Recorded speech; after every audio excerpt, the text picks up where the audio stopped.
요한일서 1장. 이제 우리는 생명의 말씀인 예수 그리스도에 관하여 쓰려고 합니다. 그분은 태초부터 계셨으며 우리는 그분에 대해 듣고 눈으로 보고 손으로 만져본 바 되었습니다. 우리는 생명을 주시는 말씀에 관하여 쓰고 있습니다. 생명을 주시는 그분이 우리에게 나타나셨습니다. 우리는 그분을 보았으며 또한 그분에 관한 증거도 제시할 수 있습니다. 이제 우리가 말하는 것은 그분이 영원한 생명을 가지고 계시다는 것입니다. 이 생명을 주시는 분은 하나님 아버지와 함께 계시다가 우리에게 나타나셨습니다. 우리가 보고 들은 것을 여러분에게 말하는 이유는 여러분이 우리와 함께 교제하기 원하기 때문입니다. 우리가 함께 나누는 이 교제는 하나님 아버지 그리고 그의 아들 예수 그리스도와 함께 가지는 교제입니다. 우리는 여러분과 함께 기쁨을 나누려고 이 글을 쓰고 있습니다.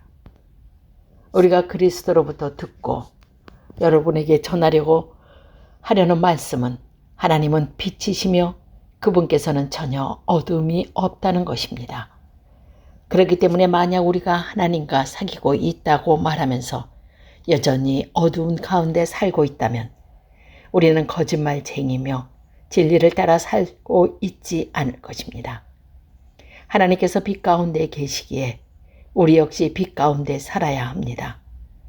우리가 빛 가운데 살게 되면 서로 교제하게 됩니다. 또한 하나님의 아들이신 예수 그리스도의 피가 우리의 모든 죄를 깨끗이 씻어 주실 것입니다. 또한 우리가 스스로 죄를 짓지 않았다고 말한다면 그것은 우리 자신을 속이는 것이며 진리가 우리 안에 없는 것입니다. 그러나 우리가 죄를 고백하면 그분은 우리를 용서해 주실 것입니다. 그분은 옳은 일만 행하는 분이기 때문에 우리는 그분을 믿을 수 있습니다. 그분은 우리의 모든 잘못을 깨끗하게 해 주실 것입니다. 우리가 계속 죄를 지은 적이 없다고 말한다면 그것은 하나님은 거짓말쟁이로 만드는 것이며 우리는 하나님께서 주신 진리의 가르침을 받아들이지 않을 것입니다. 2장. 나의 사랑하는 자녀들이여, 나는 여러분이 죄를 짓지 않게 하려고 이 편지를 씁니다. 그러나 누군가가 죄를 짓는다 하더라도 우리에게는 우리를 도와주시는 예수 그리스도가 계십니다. 그는 의로운 분이시며 우리를 대신하여 하나님 앞에서 우리를 변호해 주십니다. 예수님만이 우리의 죄를 위해 화목 제물이 되셨으며 오직 예수님을 통해서만 모든 사람들의 죄가 용서받을 수 있습니다. 또한 우리는 우리가 하나님의 계명들에게 순종할 때 진실로 하나님을 안다고 자신 있게 말할 수 있습니다. 하지만 누군가가 나는 하나님을 알아요 라고 말하면서 그분이 명령하신 것에 순종하지 않는다면 그 사람은 거짓말쟁이입니다. 그에게는 진리가 없습니다. 하나님의 가르침을 따라 순종해야만 그 사람 안에 하나님의 사랑이 완전히 이루어지게 될 것입니다. 이것이 우리가 하나님을 따르고 있음을 보여주는 방법이 됩니다. 누구든지 자기 안에 하나님께서 계신다고 말하는 사람은 예수님께서 사신 것처럼 살아야만 합니다. 나의 사랑하는 친구들이여, 나는 여러분에게 새 계명을 쓰고 있는 것이 아닙니다. 이것은 여러분이 처음부터 가지고 있었던과 똑같은 계명이며 이미 들어보았던 가르침입니다. 그러나 나는 분명히 새로운 계명을 쓰고 있습니다. 이 계명은 진리입니다. 여러분은 이 진리를 예수님 안에서 그리고 여러분 자신 안에서 발견할 수 있습니다. 어두움은 지나갔고 이제는 진리의 빛이 밝게 비치고 있습니다. 나는 빛 가운데 있습니다 라고 말하면서 자기의 형제를 미워하면 그는 여전히 어두움 가운데 사는 사람입니다. 자기 형제를 사랑하는 사람만이 빛 가운데 살고 있는 사람이며 그런 사람은 다른 사람들을 잘못되게 하는 일이 없습니다. 그러나 형제를 미워하는 사람은 어두움 가운데 살고 있는 사람이며 어두움 속에 살면서 자신이 어디를 향해 가고 있는지를 알지 못하는 사람입니다. 그것은 어두움이 그를 눈멀게 만들었기 때문입니다.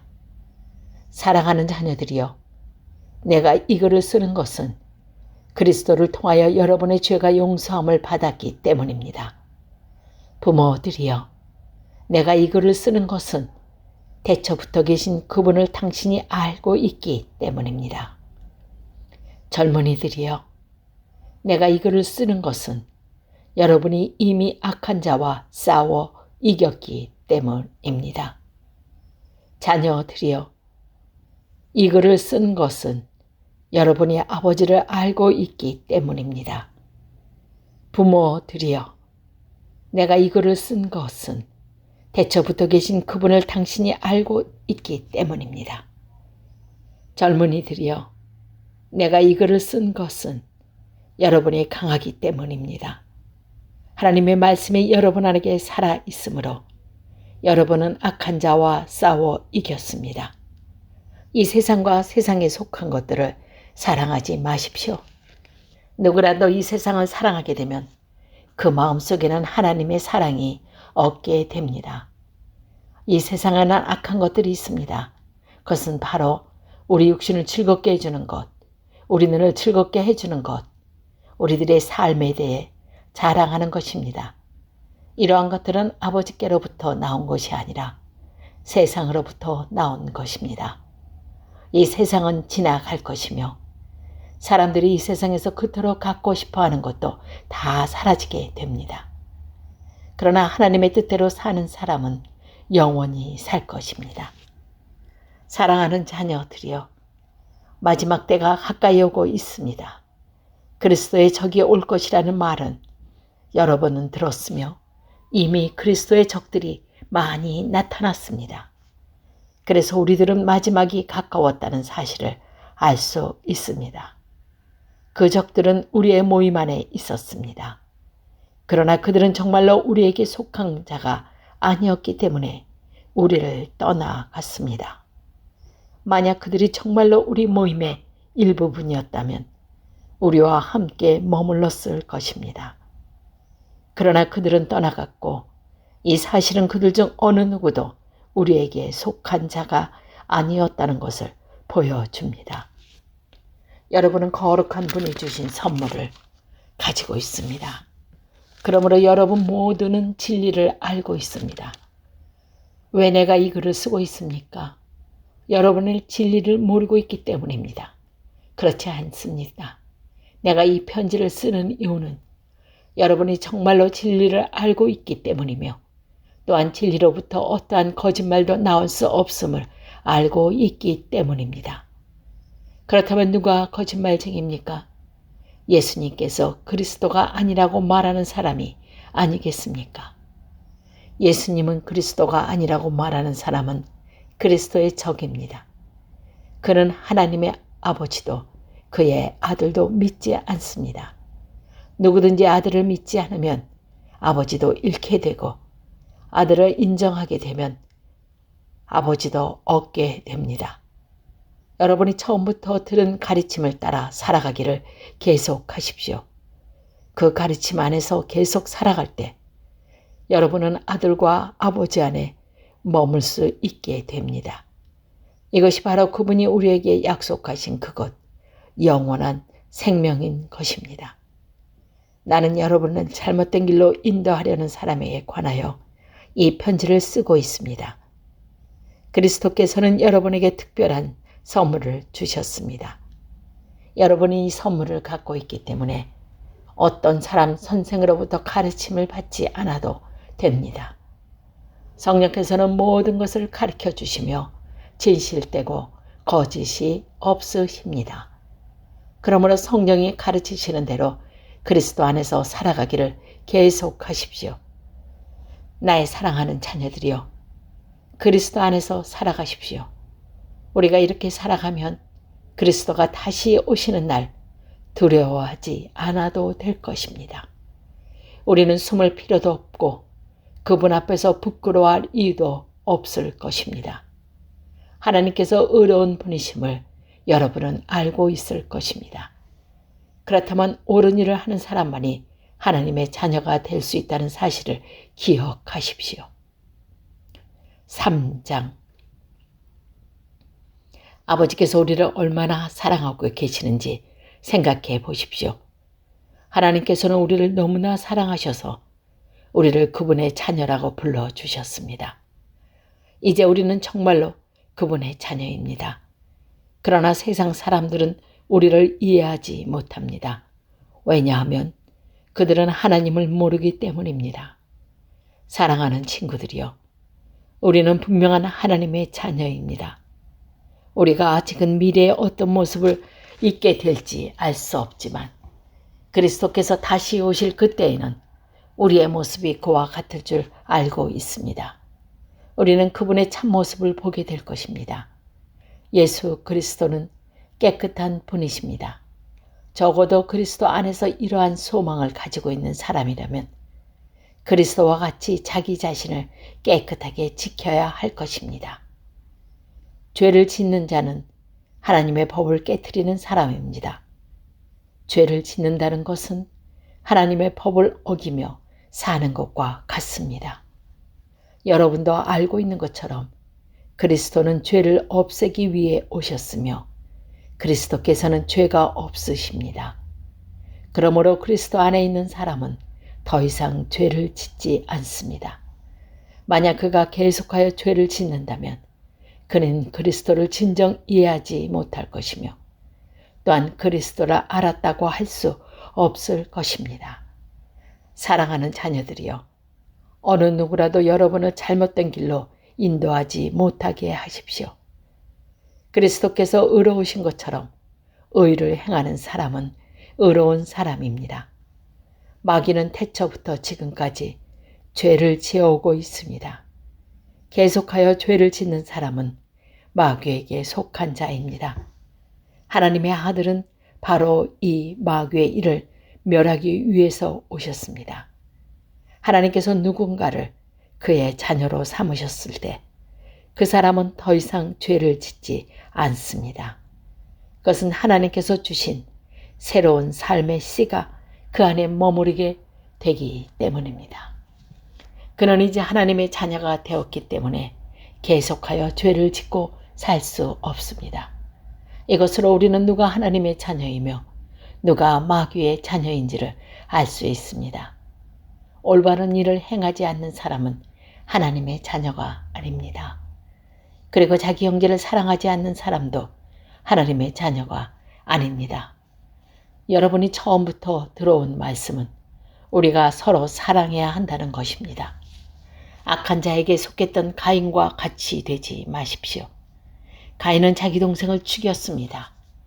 자기 동생을 죽인 이유는 자기는 악한 일을 했고 동생은 선한 일을 했기 때문입니다. 형제 여러분, 이 세상 사람들이 여러분을 미워할 때 놀라지 마십시오.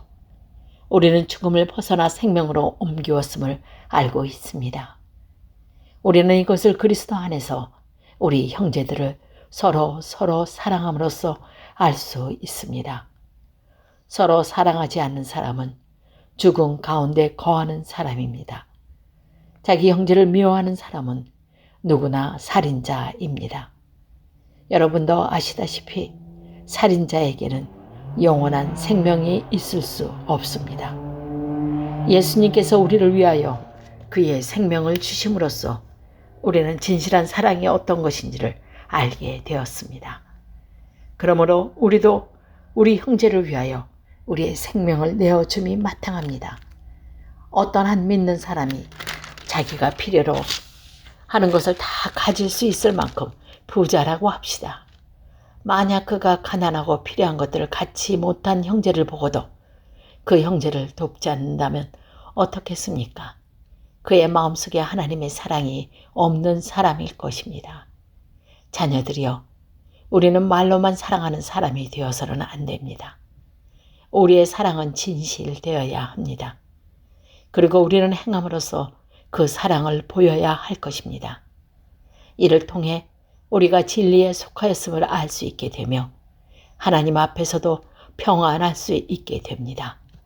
우리의 양심이 우리를 책망하는데 우리의 양심보다 크시며 또한 모든 것을 아시는 하나님께서는 얼마나 더 우리를 책망하시겠습니까?